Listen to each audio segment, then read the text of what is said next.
When I walked into St. Mary's Hospital wearing a red hat, I wasn't looking for trouble, I was looking for truth. What I found was a culture drowning in fear and control, led by a manager too blind to see her own flaws. My mission?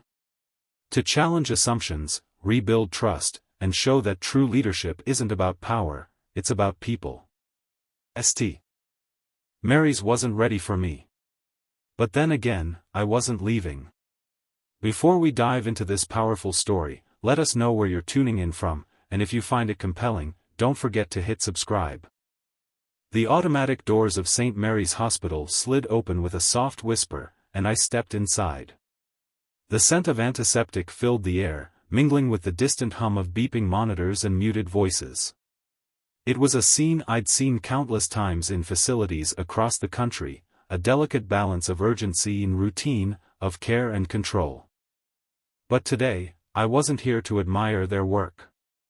I was here to assess it. I adjusted the brim of the red MAGA hat on my head, a deliberate choice. It wasn't about politics, it never was. The hat was a tool, a social barometer to measure the unspoken judgments that could derail collaboration, the kind of judgments I suspected ran deep in this hospital. My jeans and t-shirt were just as intentional. To the untrained eye, I was just another visitor, perhaps a concerned family member or a local with questions. It was better this way. Unnoticed. Unremarkable. Until I wasn't. As I approached the front desk, I saw her, clipboard in hand, sharp eyes scanning the room like a hawk on the hunt. Karen. The hospital's manager and, by reputation, the one person whose grip on this place rivaled that of gravity itself. She was shorter than I imagined but carried herself with a rigid authority that made her seem taller. Her gaze fell on me, and I felt the shift. Her eyes zeroed in on the hat, and it was as though a neon sign had just lit up over my head. Intruder. Disruptor. Threat. Excuse me. She called out, heels clicking sharply against the polished floor as she closed the distance between us. I stopped, offering a polite smile. Good morning. Karen didn't return it. Instead, she planted herself in front of me, clipboard held like a shield. This is a professional facility, she began, her voice curt, practiced. We don't tolerate political statements here. Her tone didn't surprise me, but the speed of her judgment did. I'm not here to make one, I replied evenly. Just observing. She narrowed her eyes, skepticism etched across her face. Observing? This is a hospital, not a tourist attraction. It's also a public space, I countered, keeping my tone calm. I have every right to be here. Karen's posture stiffened. Not with that hat, you don't. Her words were laced with finality, as though she'd just delivered a court verdict. I won't allow political slogans to disrupt the staff or patients. You need to leave. Her assumptions hung heavy in the air. I wasn't just being judged for a piece of fabric on my head, I was being judged for the person she thought I was. I tilted my head, studying her for a moment. Around us, the waiting room had gone quieter. Staff moved cautiously, their eyes darting between Karen and me, sensing the tension. The patients, meanwhile, watched with thinly veiled curiosity. I assure you, I said, meeting her glare, I'm not here to cause a scene. Security, she barked, cutting me off. Two guards appeared, their hesitation evident in the way they approached. Karen's reputation must have preceded her, even with them. I raised my hand slightly, signaling I wasn't here to fight. No need for that, I said, stepping back calmly. If you feel this strongly, I'll leave. Karen's lips pressed into a thin line, and for a moment, I thought I saw a flicker of uncertainty. But it passed as quickly as it came. She waved the guards forward. I let them guide me toward the exit, my movements unhurried. Before stepping through the sliding doors, I turned back, catching Karen's gaze. Appearances can be deceiving, I said, my voice low but deliberate. Her scoff was audible, even over the soft hum of the hospital's operations. "I'll take my chances." Outside, the black SUV waited. The driver raised an eyebrow as I climbed in, but I waved off his unspoken question. The hat, the encounter, it was all going according to plan. Karen had just revealed everything I needed to know about her leadership style, and about this hospital. "Back to the office?" the driver asked. "No," I said, leaning back against the seat. "We'll be back tomorrow. Same time." He gave me a curious glance in the rearview mirror but said nothing. The truth was, Karen wasn't wrong to be cautious. Hospitals thrived on control, on systems and processes that prevented chaos. But there was a difference between control and connection, and Karen didn't seem to know the latter. Not yet. I adjusted the brim of the red hat, staring out the window as the SUV pulled away. Tomorrow, I'd return, not as the visitor she assumed I was, but as the person who could decide whether she stayed in charge of this hospital at all. St. Mary's wasn't just her fortress anymore. It was my proving ground. The next morning, the streets were still waking as I arrived at St. Mary's Hospital for the second time. This time, I stepped out of the SUV with a quiet resolve. The red MAGA hat remained on my head, unchanged, though today, the symbolism felt heavier. Yesterday's confrontation had told me more about Karen than a month of surveillance could have. Today, I wanted to see how she'd react when faced with the same disruption. As I walked through the glass doors, the same wave of antiseptic air and muted activity greeted me. Nurses bustled past, avoiding eye contact, while patients hunched in chairs, their eyes fixed on phones or magazines. The rhythm of the hospital felt just as strained as yesterday, efficient, but cold. Karen was already patrolling the front desk, her clipboard clutched in one hand and her other hand gesturing sharply as she rattled off instructions to a nurse. Her tone, brisk and clipped, cut through the air like a whip. She hadn't noticed me yet, but it wouldn't take long. Sure enough, her eyes landed on me mid-sentence, and her entire body tensed. Her gaze flickered to my hat, and I saw the flicker of recognition light up her face.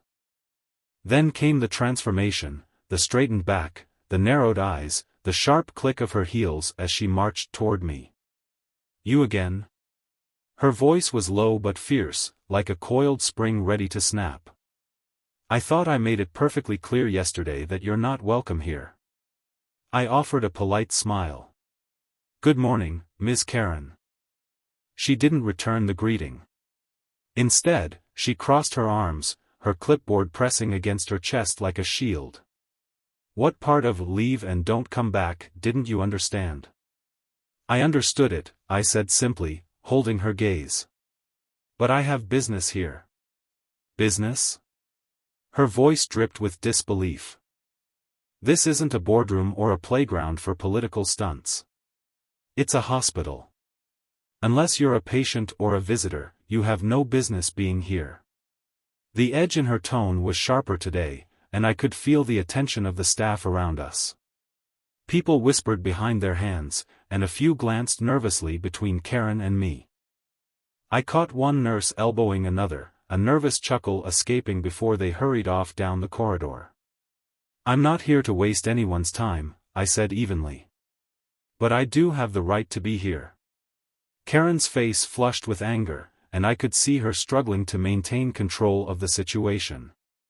"Security!" She called out again, her voice ringing through the lobby like a siren. The same two guards from yesterday appeared, their expressions a mixture of apprehension and discomfort. They hesitated, their eyes darting between Karen and me, as though waiting for one of us to relent. I raised my hand slightly, signaling I wouldn't resist. "Before you make your decision," I said to Karen, "are you certain you're making the right call?" Her lips pressed into a thin line. "Absolutely."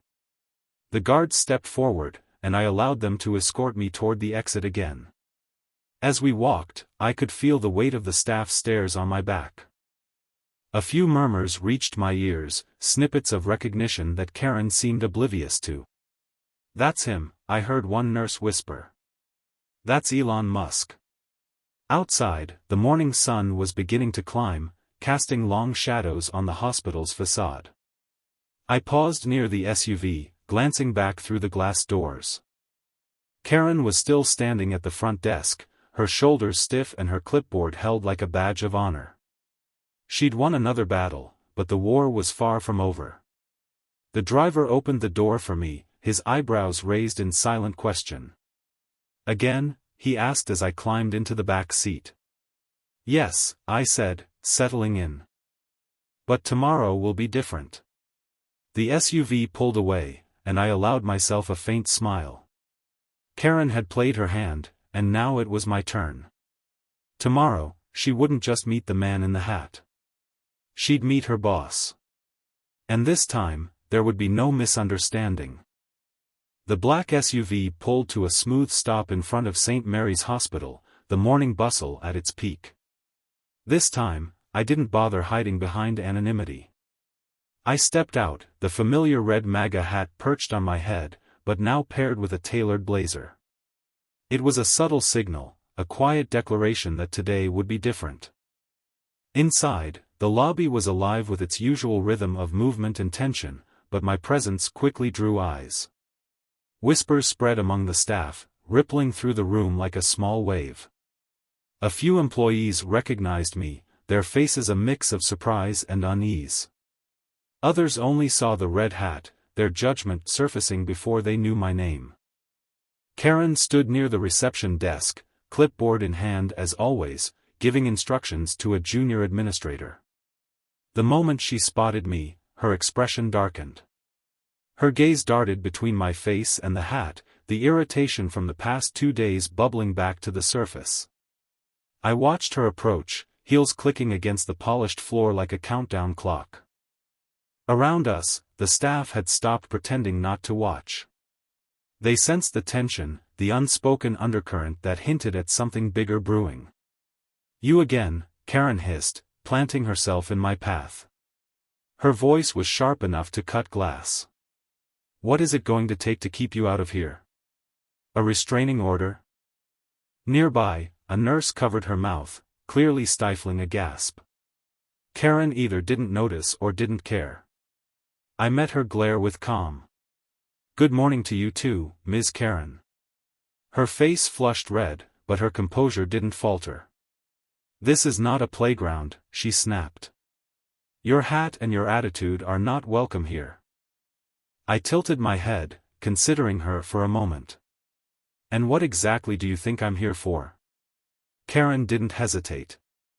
"To cause trouble. To disrupt my hospital." "Your hospital," I repeated, the faintest hint of a smile tugging at my lips. "Interesting." Her eyes narrowed at the tone of my voice. "Don't get cute with me. Unless you're here as a patient, visitor, or staff member, you have no business being here." Security. The same 2 guards from the previous days approached, their expressions conflicted. They moved cautiously, aware now that there was more to this situation than Karen seemed to realize. "Hold on," I said, raising a hand to stop them. "Before you do that, why don't we step into the conference room? I think it's time we had a proper discussion." Karen blinked, startled by the suggestion. Around us, the murmurs among the staff grew louder, more insistent. Some of them clearly knew now. I caught one nurse gesturing discreetly to another, her eyes wide with recognition. Karen, oblivious to the growing tension, folded her arms across her chest. "Fine," she said, her tone dripping with skepticism. "If it'll get you out of my hospital faster." Inside the conference room, several administrators were already seated, their faces a portrait of nervous anticipation.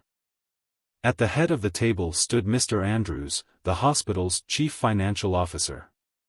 He avoided meeting Karen's gaze as she entered, her clipboard held like a weapon. "What is going on here?" Karen demanded, her eyes darting between the faces in the room. "And why is this man here again?" "Mr. Andrews cleared his throat, his discomfort palpable. "Ms. Karen, please take a seat. Karen ignored him.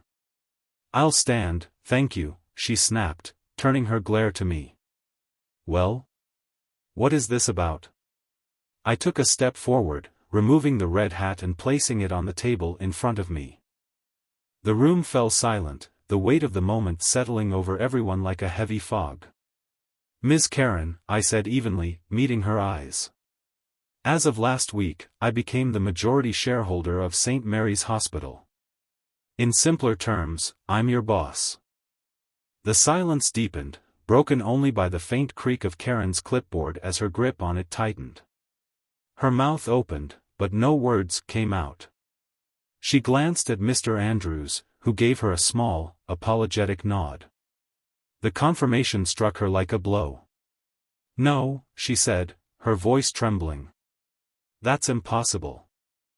Why would someone like you?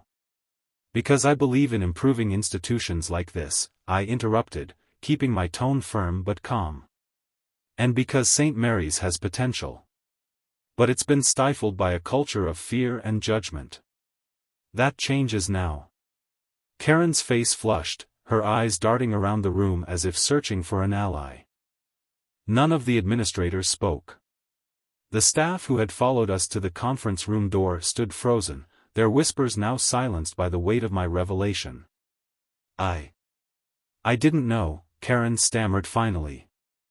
That much is clear, I said, allowing a pause to let the words sink in. But ignorance doesn't excuse behavior. Over the past 2 days, you've made snap judgments about me based on nothing more than appearances. That's not leadership, Ms. Karen. That's prejudice. Her lips parted as if to respond, but she had nothing. The confidence she'd carried so fiercely in the past 2 days was gone, replaced by the flicker of doubt. However, I continued, softening my tone, I believe in second chances. If you're willing to learn and adapt, there's a place for you in this new chapter of St. Mary's. Karen's gaze snapped back to me, her eyes wide. You're giving me another chance? I am, I said. But you'll have to earn it. This hospital doesn't need control. It needs compassion and collaboration. The days of ruling with fear are over. The room was silent as Karen processed my words. Finally, she nodded, her voice barely above a whisper. I won't let you down. I turned to the administrators, addressing the room as a whole. This hospital's success depends on all of us working together. Leadership isn't about power, it's about service. Let's start building something better. As the meeting adjourned, Karen lingered behind. She stood by the table, her shoulders slightly slumped, the weight of everything pressing down on her. I caught her eye as I walked past. You have the chance to be the leader this hospital needs, I said quietly. Don't waste it. She nodded, her expression determined but uncertain. It was a start. And for St. Mary's, that was enough. The hospital's largest conference room buzzed with quiet murmurs as department heads trickled in, clutching their notes and avoiding eye contact. Sunlight streamed through the tall windows, but the air was heavy with apprehension. I took my place at the head of the table, observing the room as each person settled into their chair.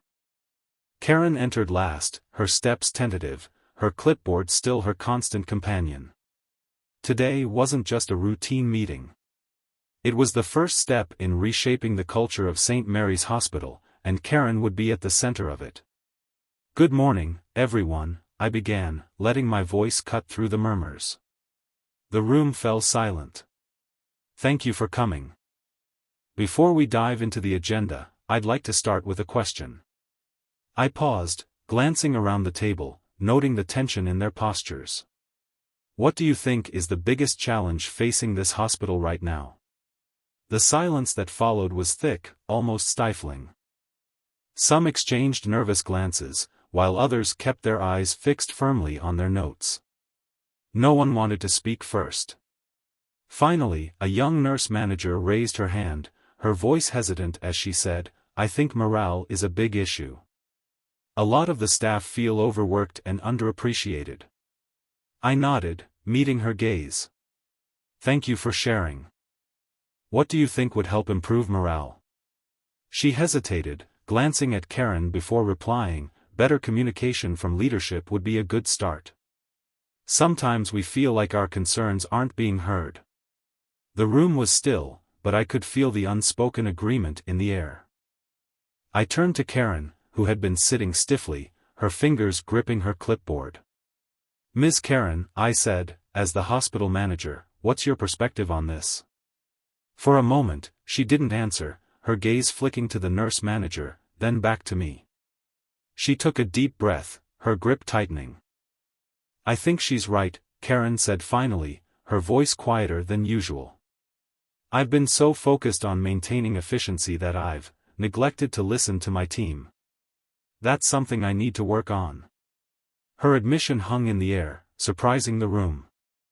The staff exchanged subtle glances, their expressions softening. It was a crack in the facade, but a meaningful one. Thank you, Ms. Karen, I said with a nod. Acknowledging the problem is the first step. Now, let's discuss solutions. For the next hour, the meeting transformed. What began as a tense, formal gathering evolved into a collaborative discussion.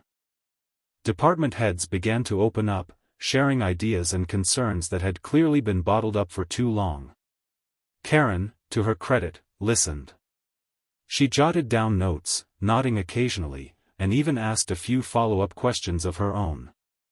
It wasn't perfect, but it was progress. By the time the meeting ended, the atmosphere in the room had shifted. The department heads left with lighter steps, and the faintest hints of hope. Karen stayed behind, lingering at the table as the others filed out. I approached her, noting the way she stared down at her notes, as if trying to absorb every word she'd written. You did well today, I said, breaking the silence. Karen looked up, her expression a mixture of relief and uncertainty. Thank you. I still have a lot to learn. Good, I replied. Leadership isn't about being perfect. It's about learning and growing.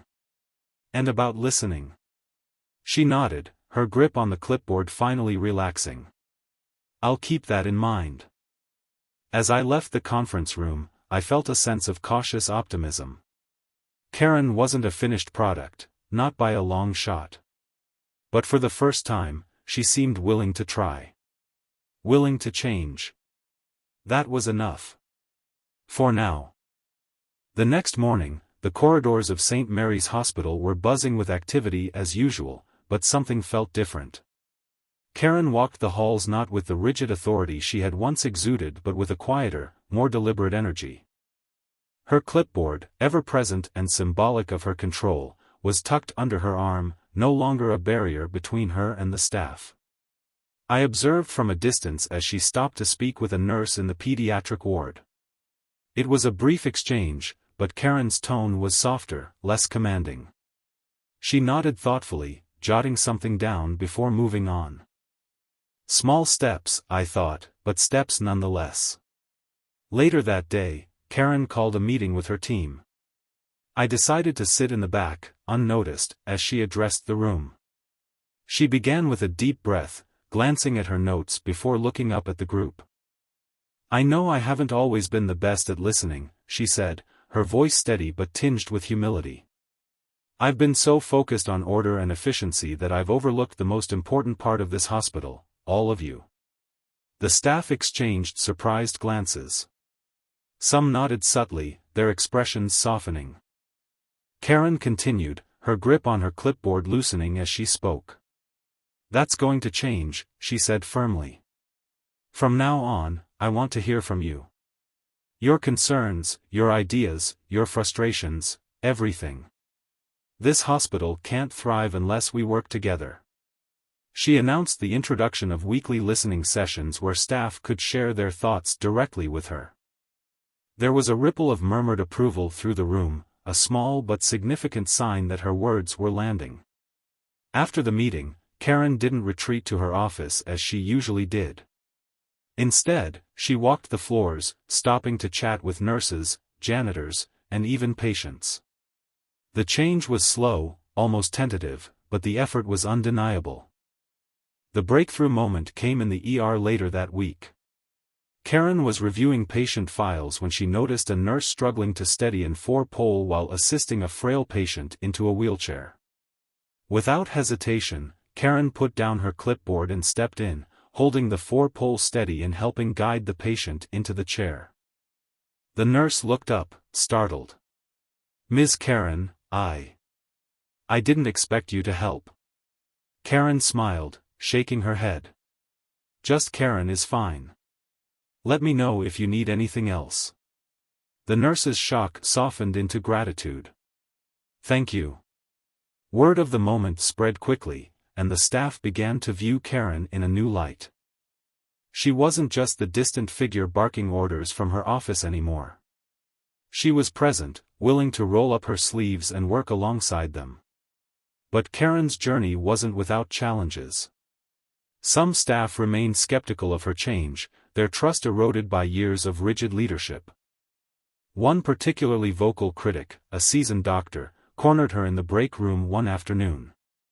"This new act of yours," he said, his tone biting. "How long is it supposed to last?" Karen's face flushed, but she held her ground. "It's not an act," she said simply. "And it'll last as long as it takes to earn your trust." The doctor blinked, clearly not expecting the calm conviction in her voice. He didn't respond, but the seed of doubt had been planted, not in Karen, but in his own assumptions. By the end of the week, Karen had begun addressing long-overdue issues that had plagued the hospital. She expedited the repair of a broken cleaning machine that the janitorial staff had been requesting for months, earning their quiet thanks. She publicly recognized a nurse during a staff meeting for going above and beyond to comfort a frightened child in the pediatric ward, prompting a standing ovation. I watched all of this unfold with a quiet satisfaction. Karen's transformation wasn't perfect, but it was real. She was beginning to see that leadership wasn't about control, it was about service, empathy, and collaboration. As I prepared to leave the hospital for the day, I passed Karen in the hallway. She was speaking with a patient's family, her tone gentle and understanding. When she noticed me, she straightened slightly, her expression a mixture of pride and nervousness. "Good evening, Mr. Musk," she said, her voice steady. "Good evening, Karen," I replied. "You're doing good work. Keep it up." She smiled, a genuine one this time. "Thank you. I still have a lot to prove, but I'll get there." I nodded, knowing she would. Karen had started her journey toward becoming the leader St. Mary's needed. And for the first time, I believed she might actually make it. The hospital's culture was shifting, one small moment at a time. And so was Karen. The following week, I returned to St. Mary's unannounced, slipping through the hallways to observe the progress from the shadows. The hospital was changing, there was no denying that. Staff who had once moved cautiously now carried themselves with more energy, their steps purposeful and faces lighter. The shift was subtle but unmistakable, like a tide turning in a harbor. Karen was in the heart of it all, standing at the nurses' station, listening intently as a group of nurses explained an issue with scheduling. Gone was the rigid posture and sharp tone that had once defined her. Now, she leaned forward, nodding thoughtfully as she took notes, her pen moving briskly across the clipboard she had once used as a weapon of authority. The transformation was real, but today, she was about to take a step that would cement her growth in the eyes of her team. Karen called a meeting with the department heads in the hospital's largest conference room, and I decided to join them. As I entered, she glanced at me briefly, her expression calm but determined. She stood at the head of the table, where I had sat during our first meeting, and she waited for everyone to settle before speaking. "Thank you all for coming," she began, her voice steady. "I know the past few weeks have been challenging, but they've also been an opportunity to reflect and grow." There were nods around the table, the department heads leaning in slightly. The atmosphere was different now, less defensive, more collaborative. Karen continued, her grip on her clipboard tightening briefly before she set it down on the table. "I've spent a lot of time thinking about how we can move forward as a team, and I want to propose a new initiative. Something that reflects the values we want this hospital to stand for." She glanced at me briefly, as if seeking silent confirmation, then returned her gaze to the group. "I want to establish a scholarship fund for low-income students pursuing careers in healthcare. This isn't just about running a hospital, it's about investing in the future of medicine and the people who will continue to serve our community." The room was silent for a moment, and then a wave of murmurs rippled through the group. One of the senior doctors spoke up, his voice filled with approval. "That's a brilliant idea. It's exactly the kind of thing we need." Applause followed, growing louder as more people joined in. Karen stood at the head of the table, her cheeks flushing slightly, but she didn't shy away from the moment. She had earned this. I watched her closely, noting the way she handled the praise, not with arrogance, but with a quiet confidence that was new. She was stepping into the role I had hoped for, not as a dictator but as a leader who understood the power of collaboration and empathy. After the meeting, I approached Karen as she gathered her notes. "You did well," I said simply. She looked up at me, her expression filled with both relief and gratitude. "Thank you. I didn't think they'd respond so positively." "They responded because they believe in the change you're leading," I replied. "And because you believe in it, too." Karen hesitated, then smiled. "It feels good, you know. To finally feel like I'm making a difference." "You are," I said. "But remember, leadership is a journey, not a destination. Keep growing, keep listening." She nodded, her smile widening. "I will." As I left the hospital that evening, I felt a quiet sense of pride. Karen had taken her first major step toward becoming the leader St. Mary's needed. The scholarship initiative wasn't just an idea, it was a statement of the hospital's new direction, a commitment to the future, both for the staff and the community it served. Karen still had challenges ahead, but for the first time, she was ready to face them. And as I walked through the hospital's front doors, I knew she wasn't just transforming the institution. She was transforming herself. The cafeteria had been transformed. What was usually a utilitarian space filled with the clatter of trays and quiet conversations was now adorned with bright decorations, a stage set at the far end, and tables laden with catered food. A local band played soft, upbeat music, creating an atmosphere of celebration. Staff moved through the space with laughter and smiles, their families in tow, marveling at the rare transformation of their hospital into a place of joy. This was my vision, to celebrate not just the changes taking root in St. Mary's but the people making them possible. Tonight wasn't about me, it was about them.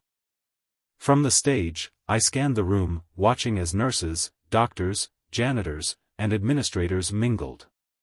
It was a stark contrast to the tense, fragmented atmosphere I had walked into weeks ago.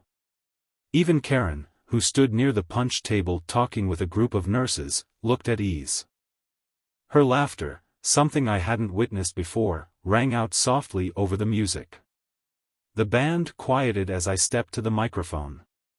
The room fell silent, the expectant gazes of hundreds of staff and their families turning toward me. "Good evening, everyone," I began, my voice carrying through the room. "When I first walked into this hospital, I saw potential. I saw people who cared deeply about their patients and colleagues but who felt stuck in a system that wasn't supporting them." I paused, letting my words settle. Change isn't easy. It's uncomfortable, it's messy, and it takes time. But what I've seen here over the past few weeks has given me hope. You've proven that change is possible when we work together. Applause rippled through the room, but I raised a hand, signaling for quiet. Tonight, I want to recognize someone who embodies what this hospital stands for: compassion, growth, and leadership. Someone who has faced their own challenges and emerged stronger. I turned my gaze to Karen, whose expression shifted from surprise to apprehension. Karen, please join me on stage. The room erupted into applause, the staff cheering and urging her forward. She hesitated for a moment, then straightened her posture and walked toward the stage. Her steps were steady, but I could see the mix of nerves and pride in her face as she joined me at the microphone. Karen glanced out at the crowd, then back at me. I don't know what to say. I smiled. Start with the truth. She took a deep breath, gripping the microphone tightly. When Mr. Musk arrived, I thought he was just here to shake things up and leave, she began, her voice trembling slightly. But he didn't. He stayed, he listened, and he challenged me to be better. And while I still have a lot to learn, I want to thank all of you for giving me the chance to change. Her words were met with a standing ovation, the applause echoing off the walls. Tears welled in Karen's eyes as she stepped back from the microphone, and I leaned in, whispering, "You've earned this." As the applause subsided, I returned to the microphone. Karen's journey is a testament to what's possible when we face our flaws head-on and commit to growth. She's not just a leader, she's an example for all of us. Karen wiped her eyes and smiled, her shoulders relaxing as the applause started again. She stepped down from the stage and rejoined the crowd, where she was greeted with handshakes, hugs, and words of encouragement. But the night wasn't over yet. As the celebration wound down, I found Karen standing near the windows, watching the city lights twinkle in the distance. She turned as I approached, her expression curious. "It's been quite a night," she said, her voice lighter than I'd ever heard it. "It has," I agreed. "And it's just the beginning." Karen tilted her head, sensing something in my tone. "What do you mean?" I took a deep breath, choosing my words carefully. "I've been deeply involved in the changes here at St. Mary's, but it's time for me to step back. This hospital needs a leader who understands its day-to-day challenges, someone who's earned the trust of the staff." Her eyes widened slightly. "You mean?" "Yes," I said with a nod. "I'm leaving the hospital in your hands." Karen blinked, processing my words. "That's a lot of responsibility." "It is," I said. "But you're ready. You've shown me, and everyone here, that you're capable of leading this hospital into its next chapter."